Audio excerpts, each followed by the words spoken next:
accesibilidad digital en la educación.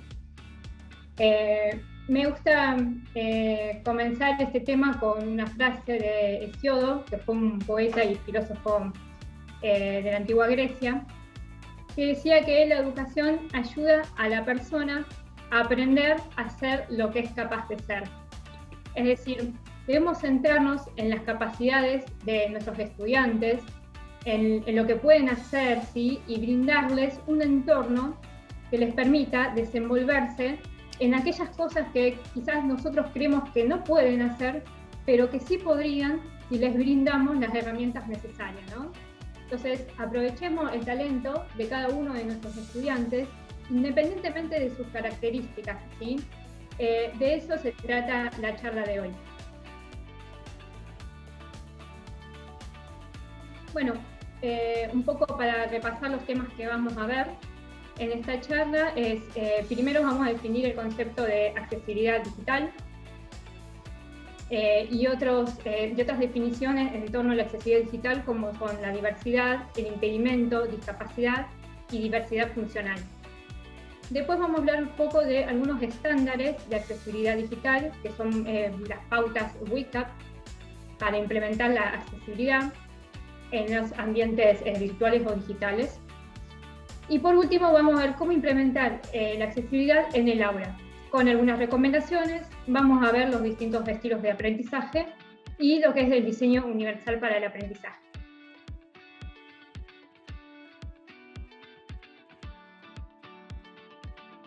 Bueno, empecemos con la accesibilidad digital. Para hablar de accesibilidad digital, primero tenemos que tener en claro el concepto, ¿no?, de accesibilidad, ¿sí? Y podemos definir la accesibilidad como el grado en que una persona puede acceder y utilizar algo, ¿sí?, cualquier cosa, lo que sea, un producto, un servicio, etc., de manera autónoma.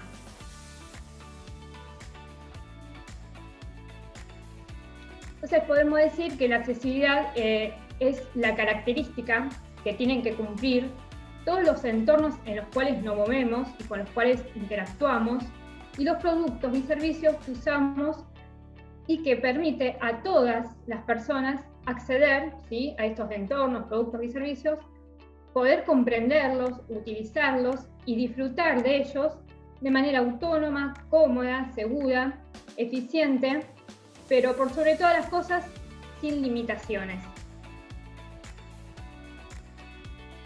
¿Y por qué yo digo que es para todas las personas? Bueno, básicamente porque la accesibilidad lo que hace es fomentar, ¿sí?, promover la diversidad, ¿sí?, de todas las personas. Y si a esa diversidad le quitamos,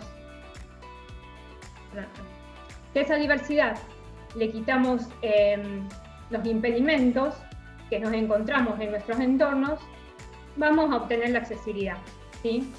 Entonces, bueno, podríamos definir impedimento como justamente aquellas barreras, obstáculos o limitaciones, como comentaba recién, que imposibilita a las personas realizar una tarea, ¿sí? Y diversidad, bueno, como ya sabemos, es todo aquello que marca una diferencia, ¿sí?, dentro de un grupo. Y si hablamos de un grupo de personas, podemos hablar de muchas diversidades, porque todas las personas somos muy diversas en muchísimos aspectos, ¿sí? Como ser las diversidades en las características físicas, diversidades psicológicas y la diversidad funcional, ¿sí? Nosotros vamos ahora a centrar un poco lo que es la diversidad funcional. Pero para entender primero el concepto de diversidad funcional, vamos a hablar de lo que es la discapacidad.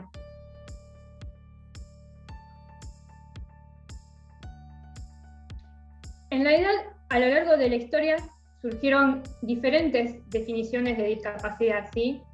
Primero se pasó por un modelo tradicional, donde la discapacidad era visto como un castigo para las personas, ¿sí? Es cruel decirlo así, pero era así. Y esas personas, por ejemplo, no podían realizar nada por sí solas, estaban excluidas de la sociedad, ¿sí? Después se pasó al modelo médico rehabilitador, donde la discapacidad se veía como una enfermedad inherente a la persona y que había que curar. Bueno, y finalmente llegamos a este modelo social y actual, en el cual las personas con discapacidad, ante todo, son personas, ¿sí?, tienen derechos como todas las personas tenemos, y lo que en realidad discapacita es su entorno.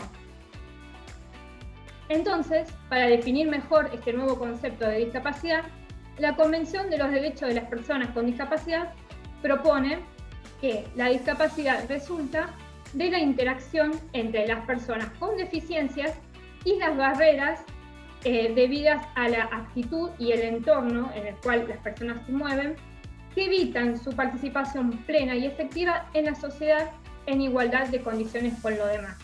¿Sí? Un poco lo que veníamos hablando antes.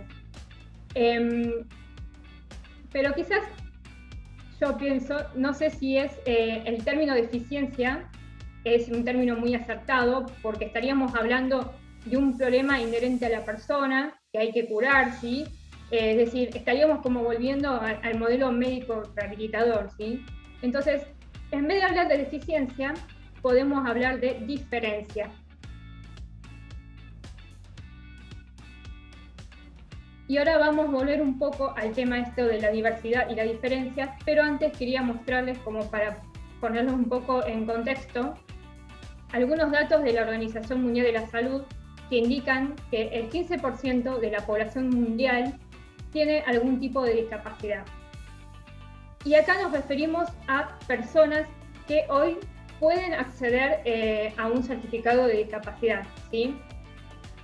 Es decir, esto es aproximadamente 1.000 millones de personas, lo que equivale a casi la población total de China. Entonces, 15% quizás parece poco, pero en realidad son muchas las personas en todo el mundo con distintos tipos y diferentes grados de discapacidad también, ¿sí? Entonces, realmente el tema de discapacidad es muy extenso, hay muchos tipos de discapacidad y se podría extender muchísimo la charla, pero a grandes rasgos, lo que sí quiero comentarle, que es lo que nos interesa para abordar este tema de accesibilidad, es que tenemos muy a grandes rasgos 3 tipos de discapacidad: la discapacidad permanente, la temporaria y la situacional. La permanente es aquella relacionada a una condición de la persona, ¿sí?, que se manifiesta de manera permanente a lo largo de toda su vida. La temporaria también es una condición de la persona, pero que se manifiesta durante un determinado periodo de tiempo, ¿sí?, durante un rango de tiempo, y luego finaliza, se termina. Y por último, la situacional es en realidad una condición propia del entorno o el ambiente en el que se encuentra la persona, y termina cuando o el entorno cambia o la persona decide salir de esa situación, ¿sí? Y para entender un poco mejor estos 3 conceptos, vamos a ver algunos ejemplos básicos. Por ejemplo, si pensamos en la discapacidad motriz, podemos decir que la discapacidad motriz va a ser permanente en el caso, por ejemplo, de una persona que requiera de la amputación de un brazo, ¿sí?, sea por una enfermedad o un accidente, etc. Eso sería una discapacidad permanente. Temporaria podría ser una herida en un brazo, ¿sí?, alguien que también por un accidente y demás se quebró un brazo y momentáneamente, por un tiempo determinado, no va a poder utilizar ese brazo. Y una discapacidad situacional, por ejemplo, una madre con su bebé que lo tiene en sus brazos y momentáneamente por esa situación se encuentra, digamos, inmovilizada, ¿sí?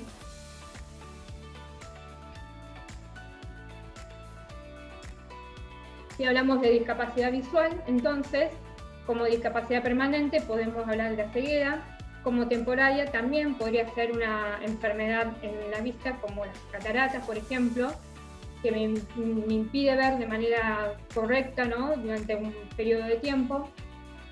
O la situacional, que podría ser, por ejemplo, el caso de un conductor distraído que va en una ruta, en la calle, mirando para los costados y no, por alguna razón, está distraído y no ve al auto que tiene delante, ¿sí?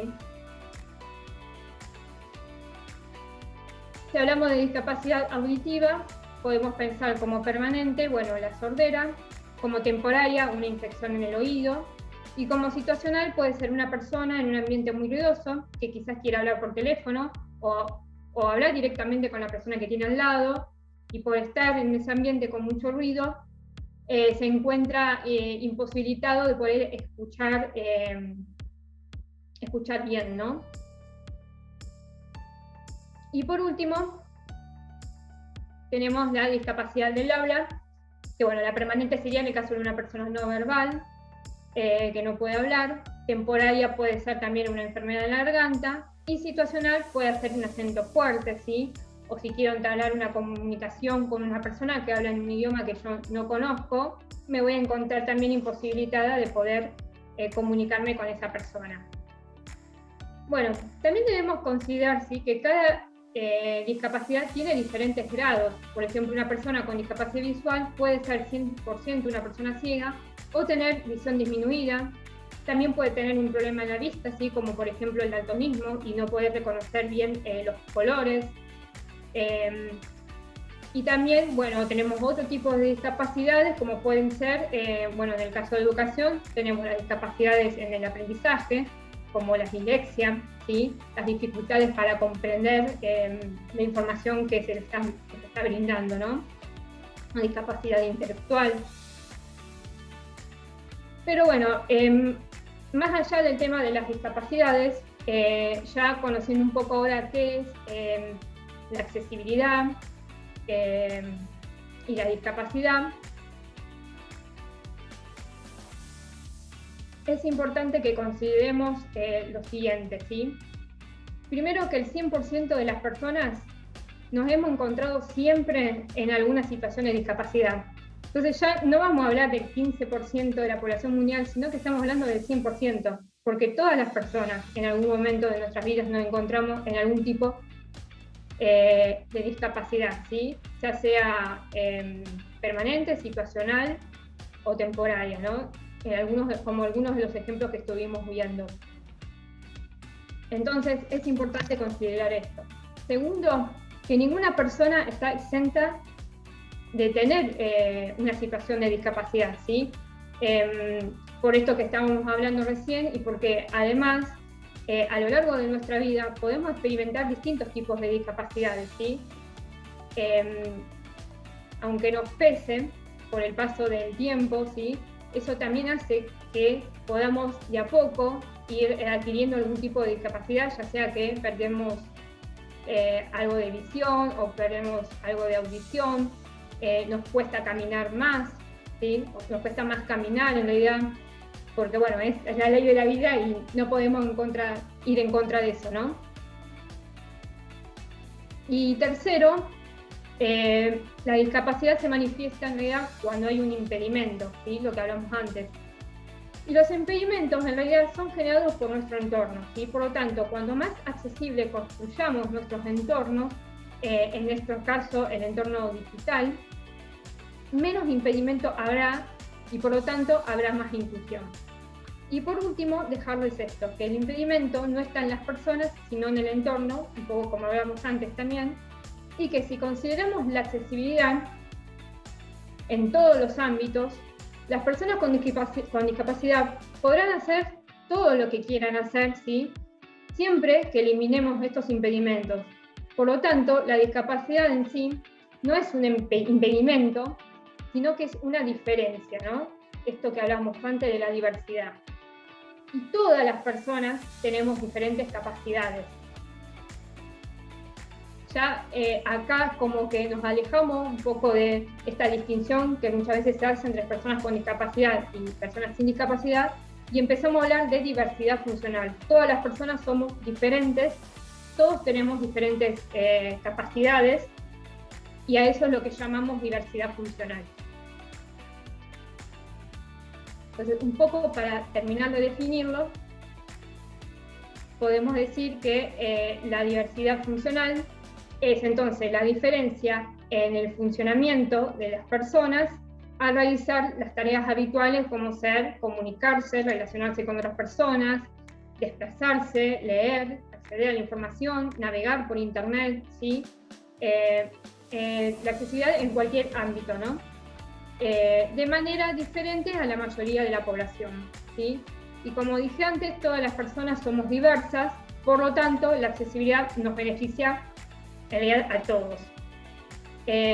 Para cerrar este tema, por ejemplo, bueno, voy a darles un ejemplo simple, que es, por ejemplo, cuando se crearon las rampas para cruzar las veredas, ¿no?, de las calles, se pensaron inicialmente para personas con discapacidad que se trasladaban en silla de ruedas, pero sin embargo son también muy útiles, por ejemplo, para las madres que caminan con los cochecitos de su bebé, para una persona mayor también, que si bien puede o no tener una discapacidad, es posible que le cueste más caminar que a una persona más joven, ¿sí? O simplemente las usamos porque es más cómodo para todos, ¿sí? Entonces, siempre que creemos productos, en nuestro caso digitales, ¿no?, si consideramos desde el inicio la accesibilidad, ese producto será mucho más útil para todas las personas, ¿sí?, no solo para las personas con discapacidad. Bueno.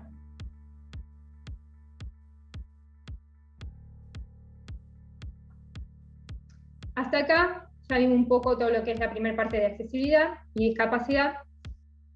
Y ahora vamos a hablar de lo que son los estándares de accesibilidad digital. Es importante que conozcamos estos estándares porque nos van a servir como guía al momento de diseñar nuestro contenido educativo digital accesible. Y también nos sirve para seleccionar las herramientas educativas tecnológicas con las cuales trabajar, ¿sí? Si encontramos, por ejemplo, una herramienta, por decir algo, un LMS, ¿sí?, una plataforma e-learning, que indica que cumple con las pautas de accesibilidad que vamos a ver, entonces es una buena opción para utilizar, ¿sí? Además, también estos estándares nos sirven para entender qué funcionalidades deben tener estas herramientas para ser accesibles y también para que nos permitan crear contenido educativo accesible, ¿sí?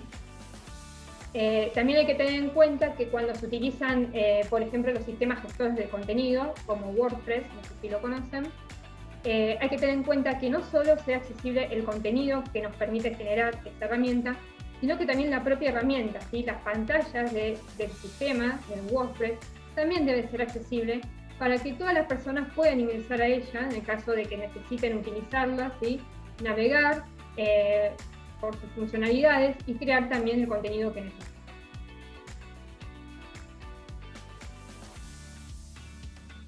Entonces, ¿qué son estos estándares? Bueno, básicamente estos estándares de accesibilidad son pautas que deben cumplir los productos digitales para que puedan ser utilizados por todas las personas sin impedimentos, ¿sí?, como lo mostramos. Las pautas que vamos a ver nosotros son las pautas de accesibilidad para el contenido de la web, o WCAG se llaman.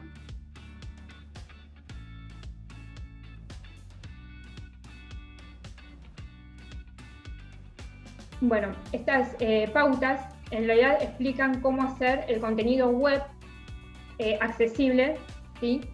Pero estas pautas en realidad inicialmente fueron pensadas para todo lo que es el contenido web, el contenido de los sitios web, ¿sí? Sin embargo, hoy en día se extendió a todo lo que son también aplicaciones mobile y todo tipo de productos digitales, ¿sí? Aplica incluso también para los documentos digitales. Por eso es importante también conocerlas para tenerlas en cuenta, para ver qué necesitamos tener en cuenta para crear un documento accesible. De ellas en realidad salieron diferentes versiones, ¿sí? Actualmente la que más se exigen en diferentes países es la 2.1, pero esto, bueno, depende de cada país, porque hay países en los que sí hay leyes de accesibilidad y otros en los que no, pero en los que sí existen leyes de accesibilidad se utiliza esta versión, la 2.1. Realmente las WCAG son muchos principios, es un tema muy extenso, pero vamos a ver básicamente que se divide en 4 principios, que ahora vamos a mencionar cada uno. De esos 4 principios, cada uno de estos principios tiene diferentes pautas y a su vez esas pautas se componen de diferentes criterios de aceptación con diferentes técnicas sobre cómo cumplir, ¿no?, que nos dicen cómo cumplir cada uno de esos criterios, ¿sí? Así que bueno, vamos a ver primero lo que son estos, como es un tema muy extenso, vamos a ver los 4 principios y las pautas que tiene cada uno de ellos como para que tengan una idea de lo que se debe considerar, ¿sí?, al momento de crear un contenido digital.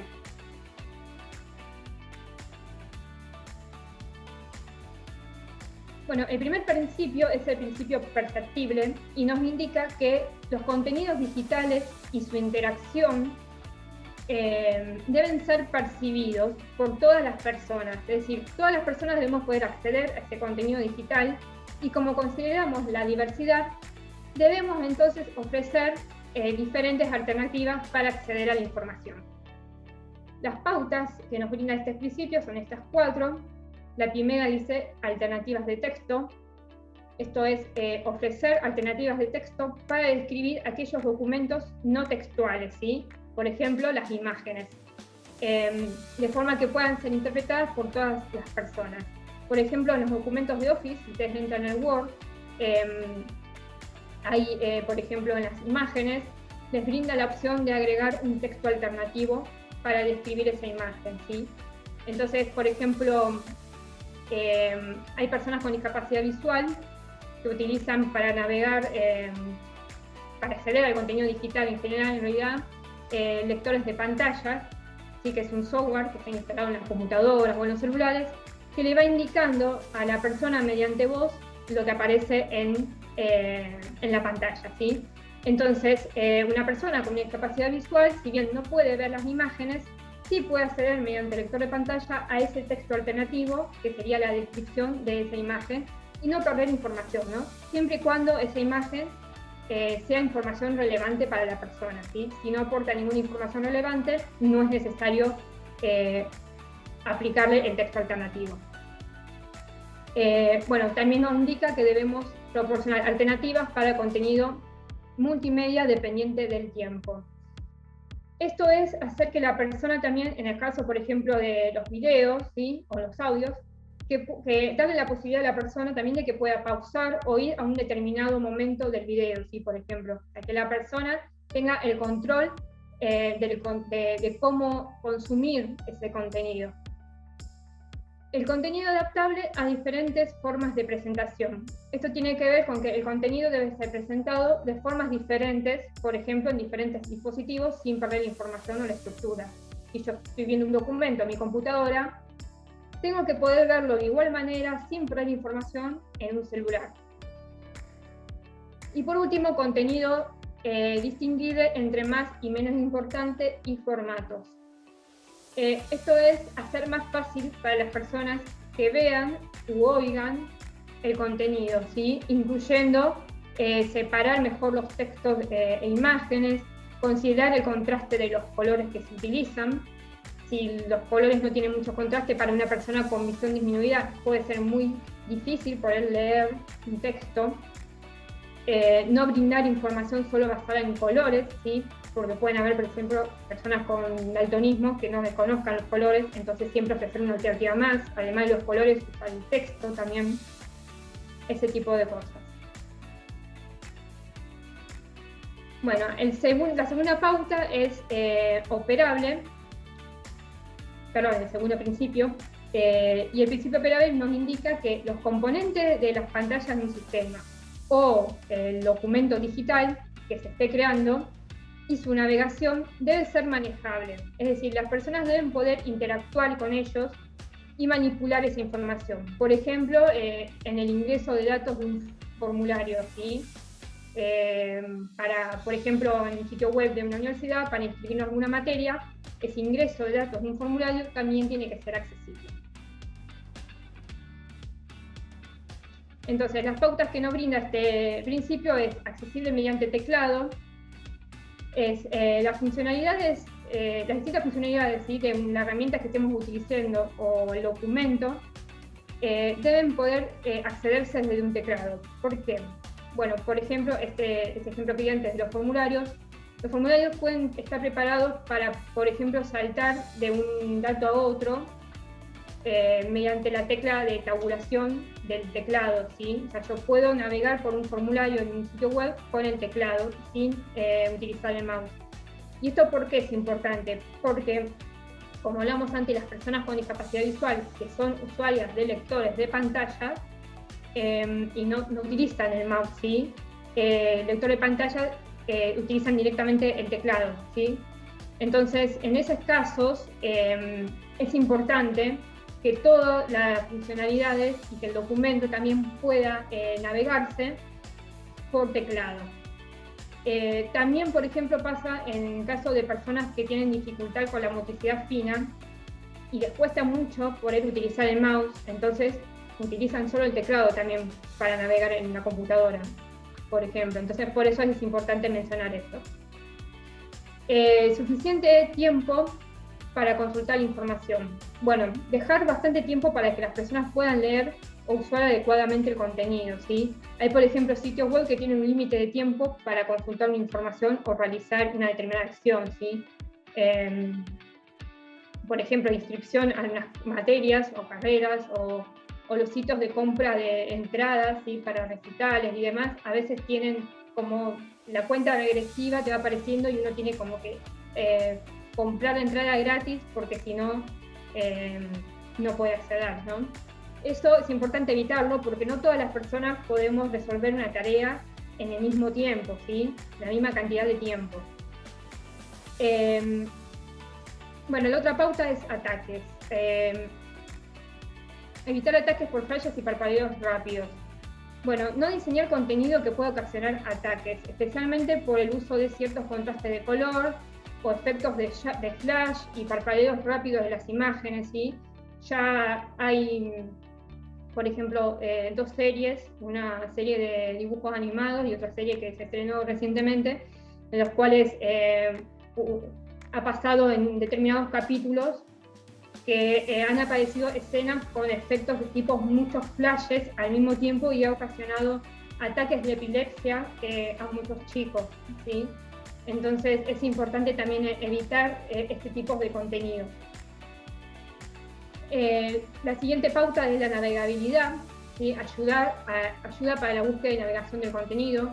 Tenemos que poder ofrecer formas de ayudar a las personas a navegar y encontrar el contenido y determinar dónde están dentro del documento, ¿sí? Utilizar índices, números de páginas, ese tipo de cosas también.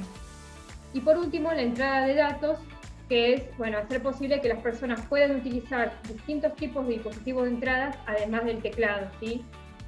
Si la información está lo suficientemente accesible para que se pueda acceder por teclado, igualmente es muy raro que no se pueda acceder por otros dispositivos. Y esto es porque, por ejemplo, personas con discapacidad motriz pueden no utilizar el teclado o pueden utilizar un teclado pero adaptado o un mouse adaptado o diferentes joysticks, ¿sí? Que están adaptados para ese tipo de discapacidad. Pero normalmente si un sistema, un sitio web, lo que sea, se puede navegar por teclado, es muy probable que se pueda navegar también por otros dispositivos.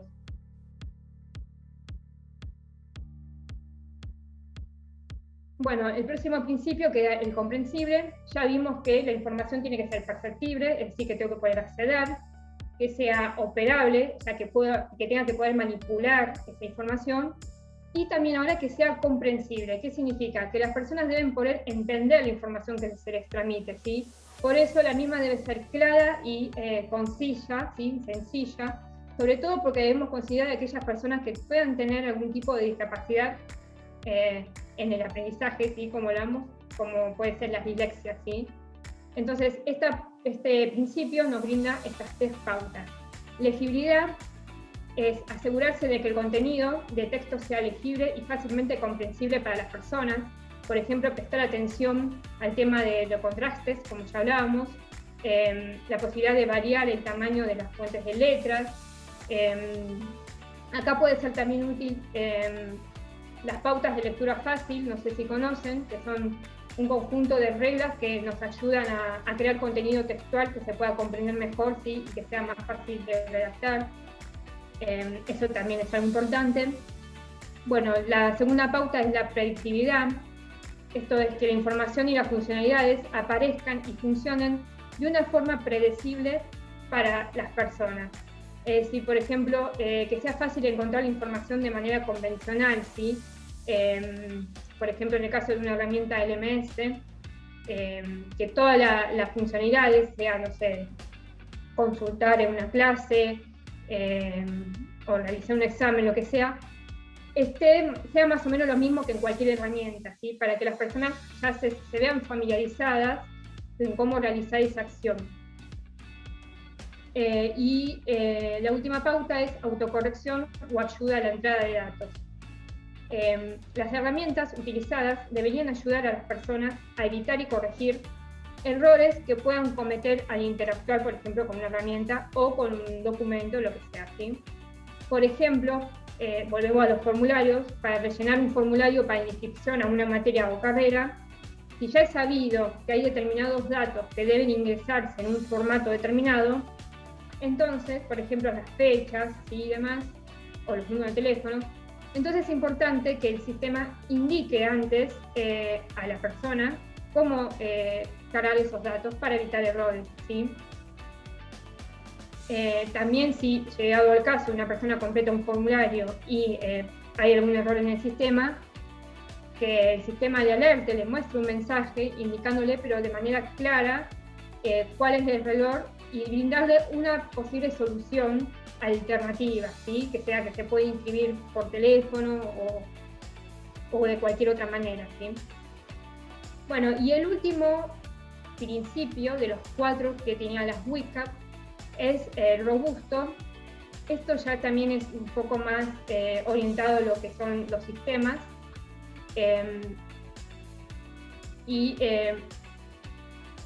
Este principio robusto nos indica que el producto digital tiene que ser interpretado por diferentes navegadores y diferentes tecnologías asistivas, ¿sí? Para que se asegure su compatibilidad.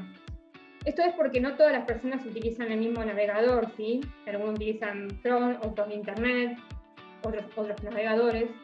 Y tecnologías asistivas, si no conocen el concepto, son aquellas tecnologías que sirven de apoyo, ¿sí? A una persona con discapacidad. Por ejemplo, el lector de pantalla para las personas con discapacidad visual es una tecnología asistiva. Los teclados adaptados, los mouse adaptados, ¿sí? También son tecnologías asistivas. Y bueno, y este último principio tiene una única pauta, que es justamente esta, la compatibilidad con los navegadores y las tecnologías asistivas. Así que bueno, básicamente bueno, hasta acá entonces, para repasar un poco, tenemos estos 4 principios con sus respectivas pautas. Lo más importante es que entiendan y conozcan que cada vez que tengamos que crear un contenido digital, consideremos que tiene que ser perceptible por todas las personas, que se pueda acceder a ese contenido, que se pueda operar, ¿sí? Manipular ese contenido, trabajar con el mismo, que se pueda comprender también, ¿sí? Y robusto ya tiene que ver un poco más con la parte técnica, ¿no? Que va a depender también si la persona, como decíamos, utiliza alguna tecnología asistiva y demás. Bueno, y pasamos a la última parte de la charla, que es cómo implementar, ¿no? La accesibilidad en el aula. Ya sabemos lo que es, tenemos el concepto, conocemos los estándares, ¿sí? Básicos. Estos son los estándares que yo les comenté, son como el ABC de la accesibilidad, pero hay muchos otros más. Entonces, bueno, ¿cómo implementamos esto en el aula? ¿Por dónde empezamos? Tengamos en cuenta lo siguiente, ¿no? Que cómo podemos implementar la accesibilidad en el aula, en realidad, ¿para qué implementamos la accesibilidad? Para lograr una educación más inclusiva, ¿sí? Esto, la accesibilidad es como, tómenlo como una característica o como algo que ayuda y que aporta a la inclusión en la educación. Pero la inclusión en sí, en realidad, es un proceso continuo, ¿sí? Y transversal a todo el ámbito educativo. Y se debe ir trabajando día a día, de a poco, ¿sí? Entonces, para eso debemos considerar lo siguiente. Primero, por sobre todas las cosas, y lo más importante, respetar la diversidad. Para lograr un ambiente de aprendizaje ideal para todas las personas, se debe considerar la diversidad de los intereses, las capacidades y las necesidades de nuestros estudiantes, ¿sí? Respetando siempre sus diferencias y sus cualidades. Segundo, debemos considerar la flexibilidad en el proceso de enseñanza, es decir, definir y desarrollar la estructura de la organización, el diseño curricular, ¿sí? Todo el contenido educativo y las metodologías y estrategias pedagógicas de enseñanza y evaluación, contemplando siempre la diversidad con el objetivo de adaptarnos, como decíamos antes, a los intereses y necesidades de cada estudiante. Además, la enseñanza debe ser con foco también en las características del estudiante, no únicamente en los contenidos a desarrollar, ¿sí? Ya que cada estudiante percibe, comprende y expresa en realidad todo lo que aprende de una manera única, ¿sí? Así como también cada estudiante se involucra en su aprendizaje de una forma diferente al resto, ¿sí? Entonces siempre considerar la diversidad. Y por último, implementar la accesibilidad. Incorporar la accesibilidad en todos los procesos de participación, enseñanza y aprendizaje en la institución, ¿sí? O sea, en todos los procesos que permitan la participación y el aprendizaje del estudiante también, como una herramienta para eliminar las barreras que impiden o limitan ese aprendizaje o la participación también de todos los estudiantes, ¿sí? Y que por lo tanto atentan justamente contra la diversidad. ¿Se me escucha ahí? Sin querer apretar algo. Sí, se escucha. Se escucha, Daniela. Bárbaro. ¿Vamos bien por ahora? Perfecto. Bueno, pasamos a lo siguiente. ¿Cómo incorporamos entonces la accesibilidad, ¿sí? En el ámbito educativo? Bueno, siempre considerando las pautas de accesibilidad, ¿no? Antes mencionadas, ¿sí? Todo lo que hablamos de los estándares, debemos incorporar la accesibilidad en todo lo que son documentos digitales, ¿sí? Crear todo tipo de documentos digitales accesibles, ofreciendo diferentes alternativas, ¿sí?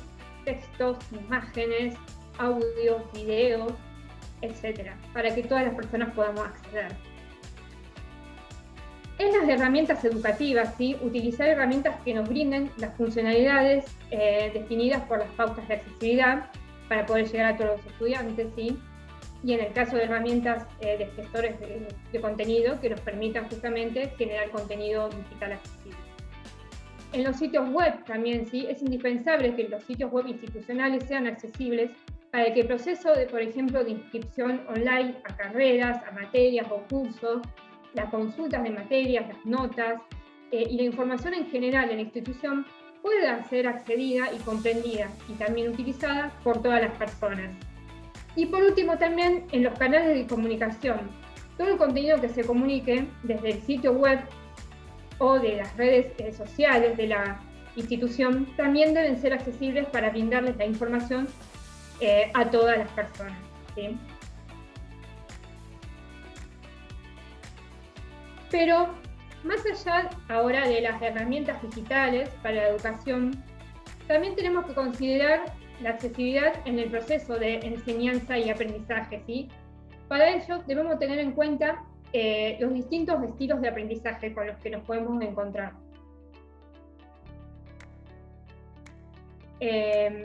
Más allá, ¿no?, de la discapacidad, o sea, porque esto va más allá de la discapacidad, nosotros sabemos que todas las personas tenemos un estilo de aprendizaje que predomina más en nosotros, ¿sí? Alguien puede sentirse más cómodo aprendiendo leyendo, ¿sí? Otro practicando, ¿sí? Haciendo alguna actividad práctica. Entonces, por eso es necesario al momento de crear nuestro contenido digital considerar estos distintos tipos de estilos de aprendizaje, ¿sí? Ya sea que el estudiante, ¿no?, tenga o no una discapacidad. Entonces, por ejemplo, podemos encontrar un estilo visual para quienes aprenden mejor viendo, el estilo auditivo para quienes prefieren escuchar, ¿sí? A mí, por ejemplo, me es más fácil, aprendo más o me cuesta menos entender información cuando estoy escuchando a alguien que me habla, pero también existe el estilo de lectura y escritura para quienes aprenden mejor leyendo y escribiendo, o el estilo práctico para quienes aprenden a través del movimiento y la acción, ¿sí? Que es lo que conocemos como el aprender haciendo, ¿tá? Entonces, nuestros contenidos educativos deben incluir a todos estos estilos de aprendizaje, ¿sí? Y para ello podemos, por ejemplo, como hablábamos antes también, utilizar distintos formatos para los contenidos, ofrecer videos, imágenes, para quienes prefieren o necesitan el aprendizaje más visual, crear archivos de audios, transcripciones, ¿no? de los videos, ofrecer tipos de tareas flexibles también, ¿sí? En diferentes formatos, algunas tareas que sean más teóricas, otras que sean más prácticas. También, ¿por qué no?, formar grupos de estudios basándonos en estos estilos de aprendizaje, ¿sí? Para que cada uno pueda aprender mejor también con sus pares. Bueno, y para poder trabajar, digamos, en un diseño institucional que justamente abarque todos estos estilos de aprendizaje y poder ofrecer distintas opciones y alternativas a nuestros estudiantes, podemos recurrir a un modelo de enseñanza que tiene en cuenta la diversidad, ¿sí? Y cuyo objetivo es justamente lograr una inclusión efectiva en el aula, eliminando, ¿sí? O reduciendo estas barreras que pueden llegar a impedir el aprendizaje de los estudiantes, ¿sí? Y a esto es lo que conocemos como el diseño universal para el aprendizaje. Que bueno, no sé si ya algunos conocerán un poco de qué se trata, pero bueno, lo repasamos un poco. Este modelo es un modelo de enseñanza que tiene en cuenta la diversidad de los estudiantes. Como dije antes, su objetivo es lograr la inclusión en el aula. Está compuesto por un conjunto de lineamientos o pautas para el aprendizaje. Fue desarrollado por el Centro de Tecnología Especial Aplicada, que es el CAS, que es una organización estadounidense de investigación y desarrollo sin ánimo de lucro, y trabaja justamente para aumentar la inclusión en la educación. Lo que tiene interesante el DUA es que nos aporta diferentes estrategias y planes de acción para el aprendizaje inclusivo que podemos utilizar en todas las asignaturas que enseñemos y también en los distintos niveles de educación. Bueno, ¿y para qué sirve? Bueno, básicamente nos ayuda a preparar un currículum educativo accesible, como dijimos, para todos los estudiantes. Nos permite eliminar la distinción entre estudiantes con discapacidad y sin discapacidad, ¿sí?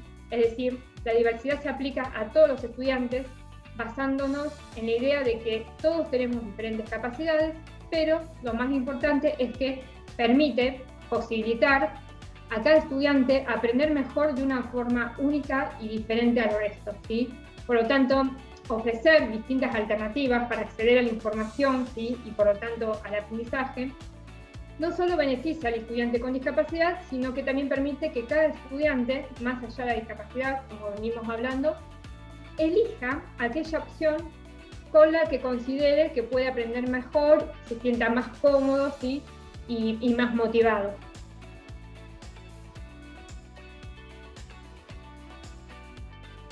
Bueno, el DUA básicamente se compone también de 3 principios, los cuales están relacionados justamente con las 3 redes cerebrales que tenemos las personas que están implicadas en el proceso de aprendizaje.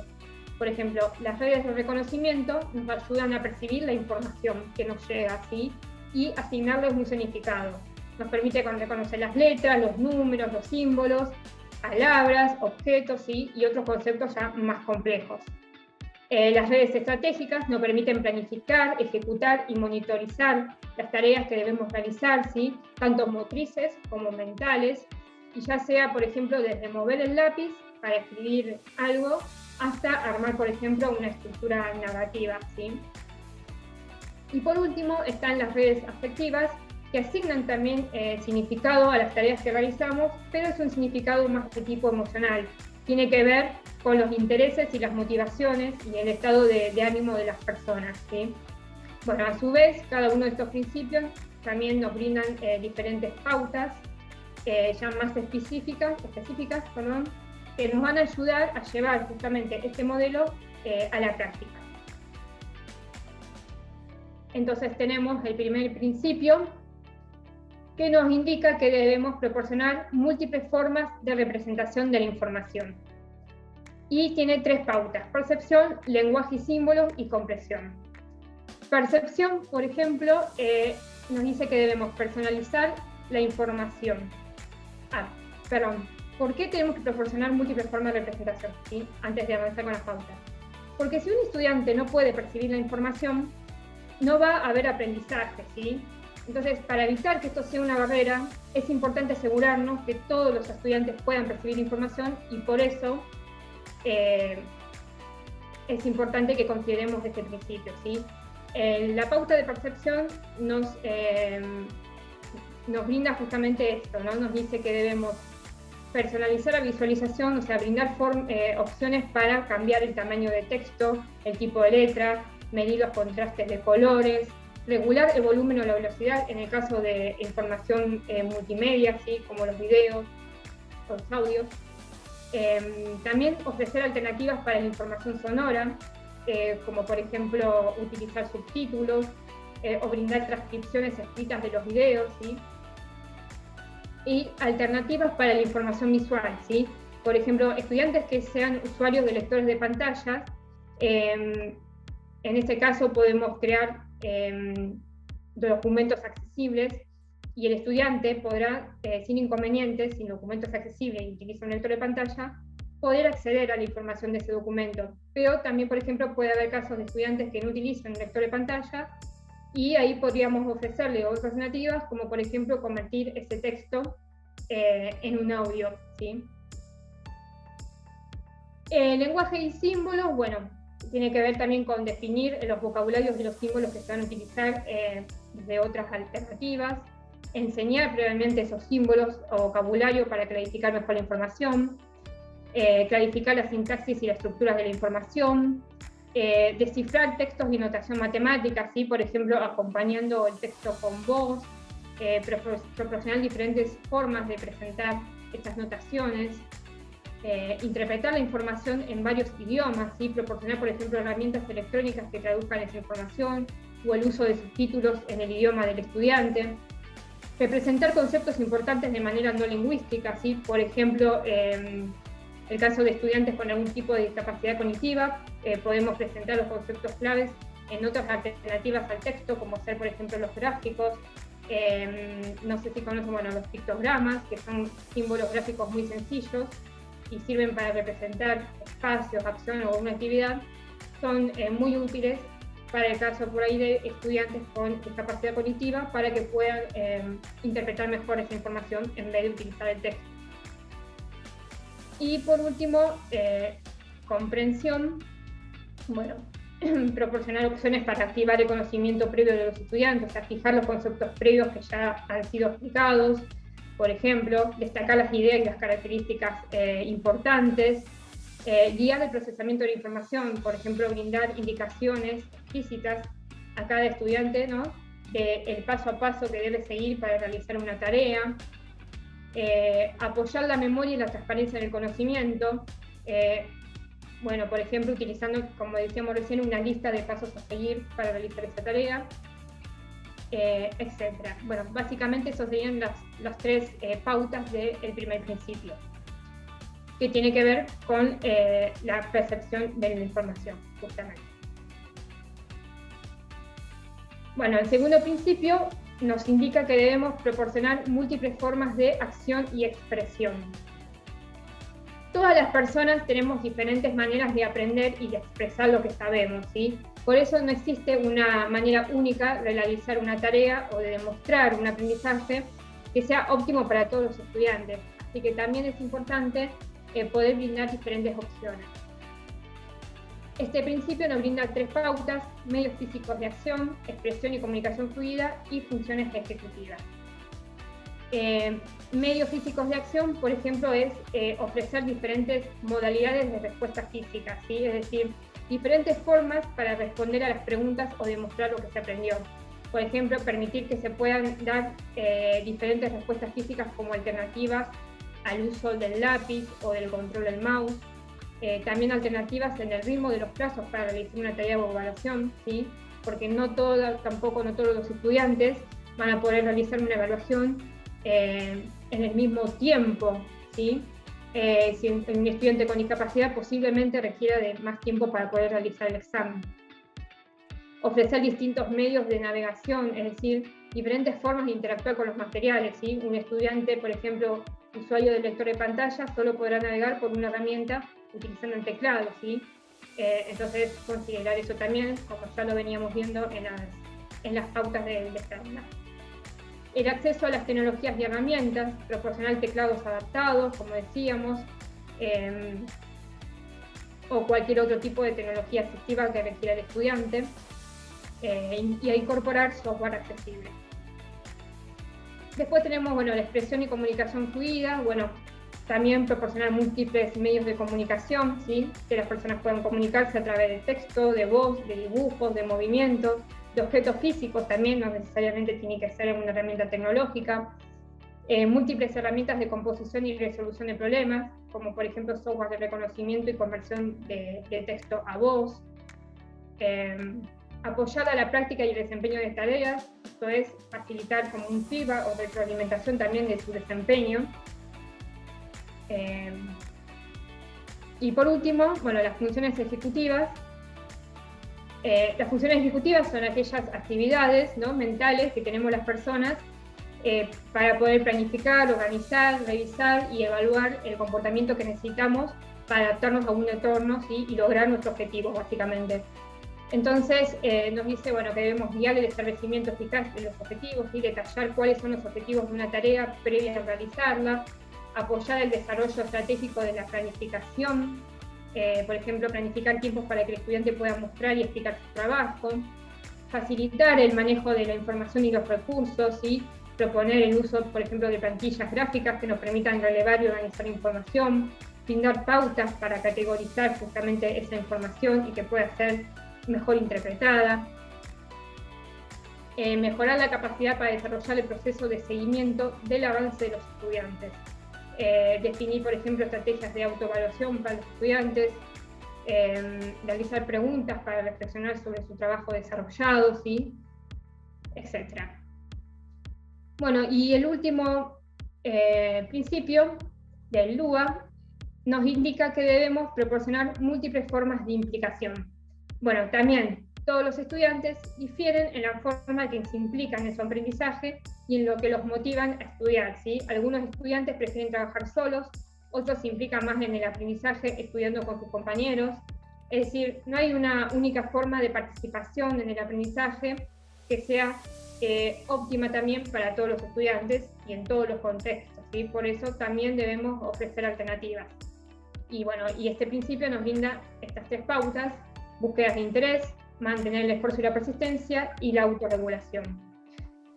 Búsqueda de interés en cuanto a incrementar las elecciones individuales de autonomía, por ejemplo, permitir la participación de los estudiantes en el diseño también de las actividades y las tareas, mejorar la relevancia, esto es proporcionar distintas opciones que optimicen lo que es relevante, valioso, importante y que consideremos que pueda motivar mejor a los estudiantes, reducir las amenazas y las distracciones, ¿sí?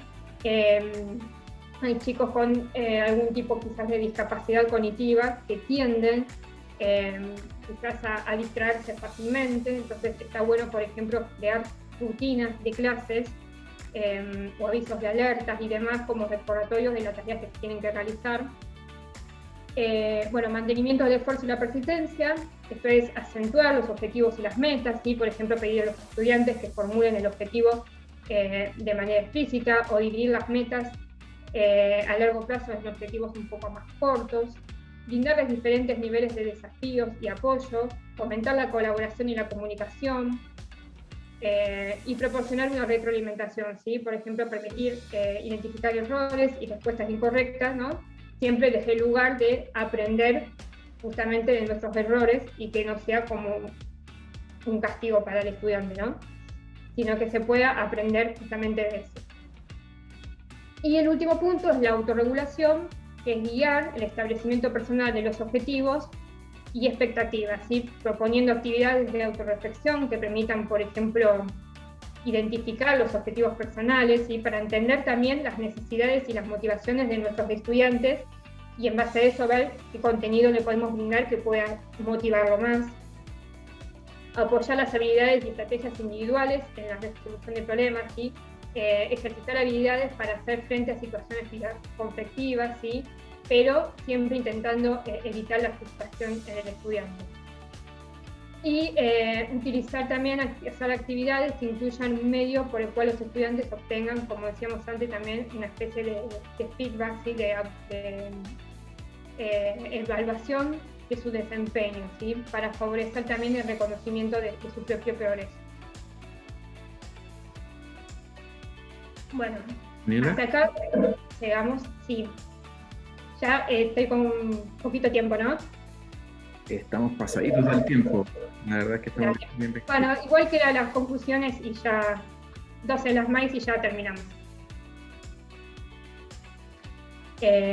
Bueno, para cerrar un poco el tema del diseño universal para el aprendizaje, entonces es importante tener en claro y considerar estos 3 ítems. ¿Por qué? La tecnología en realidad es una herramienta más que nos puede ayudar a implementar la accesibilidad, ¿sí? Pero la accesibilidad depende de nosotros. Como bien pudimos ver recién en los principios del LUA, hay muchos aspectos a considerar que van más allá de la tecnología, y lo más importante es que seamos flexibles al momento de diseñar nuestro contenido educativo y la metodología de enseñanza, ¿sí? Por ejemplo, podemos elegir una herramienta educativa que sea 100% accesible para evaluar a los estudiantes, pero si no contemplamos que un estudiante con discapacidad requiere de otros tiempos para realizar una evaluación, que son diferentes a la de un estudiante sin discapacidad, no estamos entonces siendo del todo accesibles, ¿sí? Es decir, la herramienta tecnológica que utilizamos sí es accesible, pero el proceso de evaluación completo no estaría haciéndolo, ¿sí? Entonces, es ir un poco más allá de la tecnología, ¿no? También, y considerar estos aspectos. Y ahora sí, para cerrar la charla de hoy, que ya nos estamos quedando sin tiempo, las conclusiones que quiero dejarles de todo lo que estuvimos hablando es básicamente que, primero, por sobre todas las cosas, involucrar a las personas con discapacidad, ¿sí? Y no solo a los estudiantes, sino también a los docentes, porque a veces cuando se habla de, no a veces, sino siempre en realidad, que se habla de educación inclusiva, se hace mucho foco en el estudiante y en sus necesidades, ¿sí? Pero también debemos considerar a aquellos docentes con discapacidad que, si les brindamos las herramientas necesarias, también podrían seguir ejerciendo su profesión sin ningún inconveniente. También, bueno, debemos sensibilizar y capacitar a las personas, ¿sí? Esta charla que tuvimos hoy es un poco también para eso, para que conozcan un poco de lo que es la accesibilidad, de las pautas que podemos utilizar, de las consideraciones que debemos tener al momento de crear un contenido digital. Eso es importantísimo.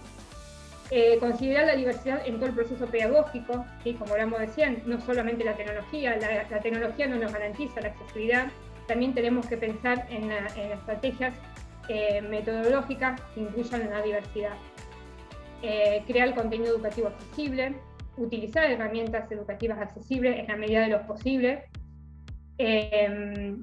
porque realmente no hay mucho desarrollo de herramientas tecnológicas actualmente educativas que sean accesibles, pero bueno, hay varias opciones también. Accesibilizar los canales de comunicación, o mejor dicho, el contenido que se publica en los canales de comunicación.